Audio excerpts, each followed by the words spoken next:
तो चलिए देखते हैं पारिस्थितिकी यानी इकोलॉजी है क्या। इंग्लिश में इकोलॉजी बोलते हैं और हिंदी में पारिस्थितिकी बोलते हैं। तो इकोलॉजी जो है वो जीव विज्ञान की एक शाखा है। जीव विज्ञान यानी बायोलॉजी की एक शाखा है इकोलॉजी। अब देखिए, सबसे पहले हम बात करते हैं कि इकोलॉजी शब्द का सबसे पहले यूज किसने किया। देखिए, ओ इकोलॉजी शब्द का सबसे पहले यूज अर्नेस्ट हैकेल ने किया था 1869 ईस्वी में। और हैकेल द्वारा निर्मित ओ इकोलॉजी जो नामावली है उसका विन्यास ग्रीक भाषा के दो शब्दों से हुआ है, ओइकोस प्लस लोगोस। तो इसका मतलब होता है रहने का स्थान और लोगोस मतलब होता है अध्ययन। तो देखिए, इस प्रकार निवास स्थान का अध्ययन आगे चलकर ओ इकोलॉजी को इकोलॉजी कहा जाने लगा। यानी पहले इकोलॉजी और अब इसको इकोलॉजी कहा जाता है। अब समझते हैं इकोलॉजी होता क्या है। अब देखो, यहाँ पे स्टूडेंट्स आपको एक और इम्पॉर्टेंट बात बता दूं कि पारिस्थितिकी यानी कि इकोलॉजी शब्द का सबसे पहला यूज अर्नेस्ट हैकेल ने किया था 1869 ईस्वी में। और अक्सर पेपर में जब ऑप्शन आते हैं तो उसमें अर्नेस्ट हैकेल का ही नाम होता है, तो आप फौरन पकड़ लोगे कि हाँ, इन्होंने ही किया है। लेकिन अर्नेस्ट हैकेल से पहले भी एक वो व्यक्ति थे जिन्होंने इकोलॉजी शब्द का यूज किया था और उन्होंने इसका यूज 1865 ईस्वी में किया था। उस व्यक्ति का नाम था रेटर। यानी कि अर्नेस्ट हैकेल से पहले रेटर ने 1865 ईस्वी में ही इकोलॉजी शब्द का यूज किया था। तो अगर आपके ऑप्शन में अर्नेस्ट हैकेल न देकर रेटर दे तो आपको कंफ्यूज नहीं होना है, आप रेटर पर टिक कर दीजिएगा क्योंकि बहुत इंपॉर्टेंट है और एग्जाम में जरूर पूछेगा कि इकोलॉजी का सबसे पहले यूज किसने किया। अब समझते हैं कि इकोलॉजी है क्या। देखिए, प्राकृतिक अवयवों में आपसी तालमेल की अनूठी व्यवस्था पाई जाती है। संपूर्ण जंतु जगत एवं वनस्पति जगत मिलकर कार्य करते हैं। प्रकृति में सभी जैविक और अजैविक तत्वों में परस्पर गहरा सामंजस्य पाया जाता है। इन्हीं के पारस्परिक तालमेल से पारिस्थितिकी या पारितंत्र की रचना होती है। पारिस्थितिकी को पारितंत्र भी कहा जाता है।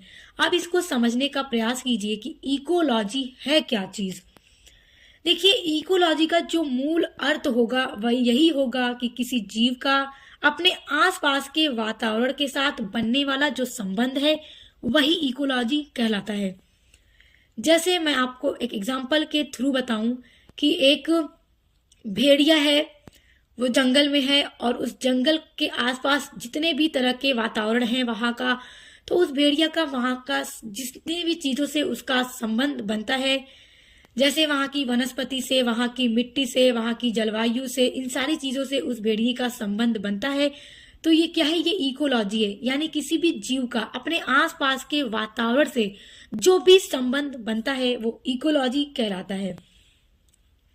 और यदि देखिए हम व्यापक अर्थों में देखें तो अब जैसे कि समय के बदलने के साथ साथ परिस्थितियां भी बदल गई हैं और इकोलॉजी जो शब्द है, इकोलॉजी, इसका जो अर्थ है और बहुत व्यापक हो गया है। इकोलॉजी का आकार बहुत बढ़ गया है।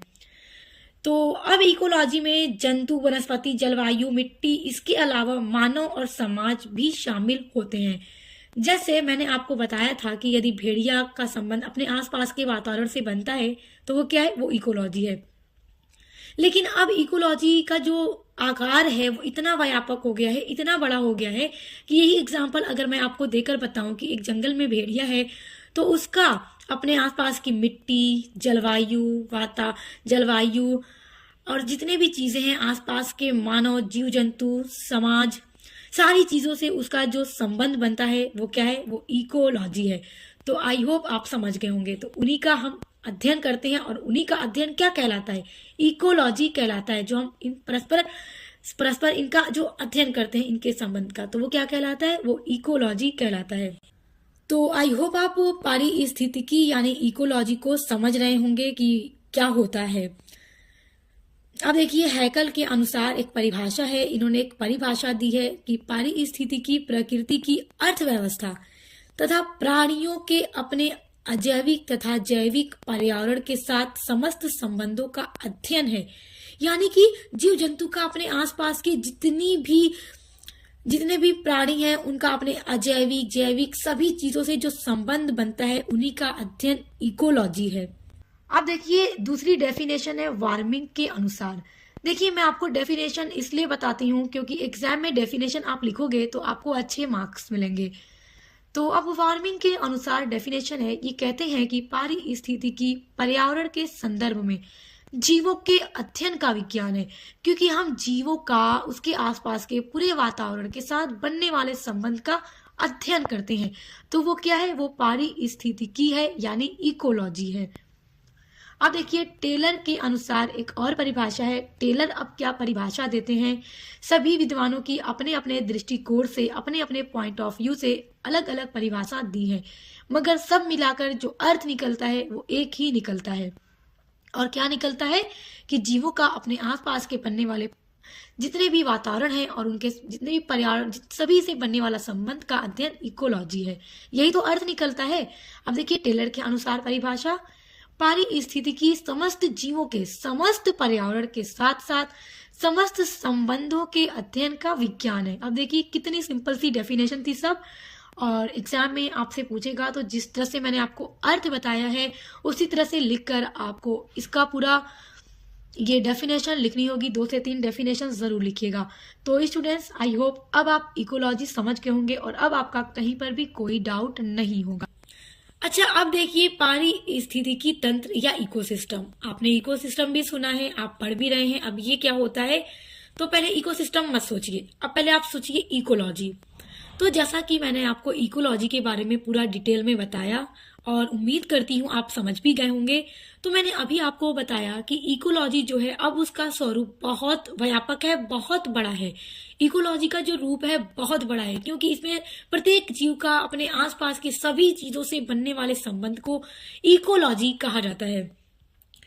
तो इकोलॉजी जो है उसका रूप बहुत बड़ा है, इसीलिए इसके छोटे छोटे पार्ट हैं और उन्हीं छोटे छोटे पार्ट को इकोसिस्टम कहा जाता है। तो अब आप समझ गए होंगे, समझ गए ना क्या होता है इकोसिस्टम? चलिए एक बार आपको अच्छे से समझाती हूँ ताकि आप इसको और अच्छे से समझ जाएं और एग्जाम में पूछा जाए तो आप परेशान न हो। देखिए, पारिस्थितिकी की क्रियाशील इकाई को पारिस्थितिकी तंत्र कहा जाता है, यानी इकोसिस्टम कहा जाता है।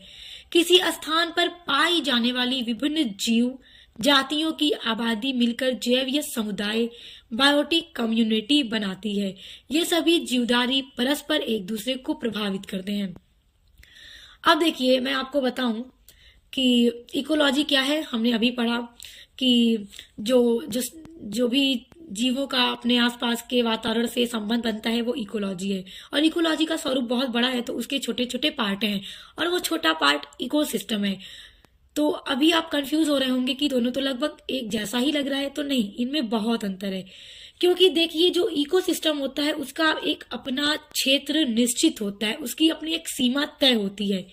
आप जैसे समझिए, उदाहरण के द्वारा समझिए कि अगर उदाहरण लें हम एक मरुस्थल का, तो मरुस्थल का कोई एक जीव है, प्राणी है जो मरुस्थल में निवास करता है, तो उसका जो भी मरुस्थल में जो भी वहां के वातावरण से उसका जो संबंध बन रहा है वो इकोसिस्टम है। तो इस तरह हम कह सकते हैं कि मरुस्थल में रहने वाले जीव का मरुस्थल में बनने वाले सभी मरुस्थल के वातावरण से बनने वाले जो भी उसके संबंध हैं वो इकोसिस्टम है।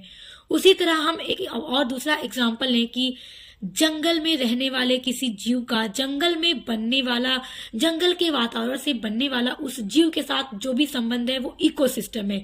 यानी कि इकोसिस्टम का अपना एक क्षेत्र निश्चित होता है। जैसे अगर हम पानी की एक छोटी सी बूंद का भी उदाहरण लें, तो पानी की एक छोटी सी बूंद में भी सूक्ष्म जीव पाए जाते हैं, तो उसका अपना क्षेत्र निश्चित है कि वो उस छोटी सी बूंद में ही पाई जाती है। और बड़ा सा जो महासागर है, बड़ी सी जो समुद्र है, उसमें भी जीव पाए जाते हैं, तो उसका क्षेत्र कहाँ तक निश्चित है कि वो बड़े से महासागर के अंदर निवास करता है और उसका जो संबंध बनता है उसी में पूरा उसी के वातावरण से बनता है, तो वो उसके लिए उसका इकोसिस्टम है। तो यही देखिए, इकोसिस्टम में सभी जीवों के अपने अपने क्षेत्र निश्चित है, इसकी अपनी सीमा निश्चित है, तो अलग अलग संबंध बनता है इसमें, अलग अलग जीव का अपने आसपास के वातावरण से। ओके, और इकोलॉजी में समस्त जीवों का अपने आसपास के सभी चीजों के साथ संबंध बनता है। जैसे कि दूर दूर तक पूरा संबंध बनता है इकोलॉजी में। एक जीव का सारी चीजों से संबंध बन जाता है, जबकि एक मरुस्थलीय जीव का सिर्फ मरुस्थल के वातावरण से जो संबंध बनता है वो इकोसिस्टम हो जाएगा। उम्मीद करती हूँ अब आपको कहीं कंफ्यूजन नहीं। अब देखिए, ये वातावरण से विभिन्न तत्वों तथा ऊर्जा का लेन देन करते हैं और प्रतिक्रियाएं करते हैं। जैवीय समुदाय के जीवों की संरचना जो है और कार्य एवं उनके वातावरण से पारस्परिक संबंध को क्या कहते हैं? पारितंत्र कहते हैं। अब देखिए, पृथ्वी एक बहुत इंपॉर्टेंट पॉइंट है। देखिए, पृथ्वी स्वयं एक विशाल पारितंत्र है, यानी कि पृथ्वी एक अपने आप में पूरा एक इकोलॉजी है। ओके, याद रखिएगा। अच्छा देखिए, ओडम के शब्दों में ओडम की एक परिभाषा है इकोसिस्टम पर, क्या है देखिए, ये लिखते हैं कि पारिस्थितिकी तंत्र पारिस्थितिकी की वह आधारभूत इकाई है। अब देखिए, पारिस्थितिकी यानी इकोलॉजी की इकाई है क्या? इकोसिस्टम। जहां पे पारिस्थितिकी तंत्र लिख दे वो आपका हो जाएगा इकोसिस्टम, और पारिस्थितिकी हो जाएगा आपका इकोलॉजी, जिसमें जैविक और अजैविक वातावरण एक दूसरे पर अपना क्या करते हैं? प्रभाव डालते हुए पारस्परिक अनुक्रिया से ऊर्जा और रासायनिक पदार्थों से निरंतर प्रवाह से तंत्र की कार्यात्मक गतिशीलता बनाए रहते हैं। तो ओडम के शब्दों में ये इकोसिस्टम पर एक डेफिनेशन है, आप इसको याद कर लीजिएगा, चाहे तो एग्जाम में पूछेगा तो लिख दीजिएगा, अच्छे मार्क्स मिलते हैं डेफिनेशन पर। अच्छा, आगे बढ़ते हैं। अब पढ़ते हैं पारिस्थितिकी तंत्र के प्रकार, यानी कि टाइप्स ऑफ इकोसिस्टम। देखो, ये 2 प्रकार का होता है। ओके, पहला है प्राकृतिक पारिस्थितिकी तंत्र, यानी कि नेचुरल इकोसिस्टम, और सेकंड होता है कृत्रिम पारिस्थितिकी तंत्र, यानी आर्टिफिशियल इकोसिस्टम।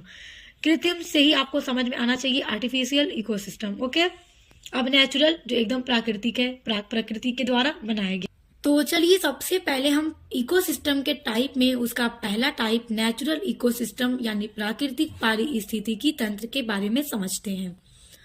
देखिए, इस पारितंत्र का निर्माण, अब पारितंत्र आएगा तो कंफ्यूज मत होइएगा, पारिस्थितिकी को ही पारितंत्र कहा जाता है। तो इस पारितंत्र का निर्माण प्रकृति स्वयं करती है।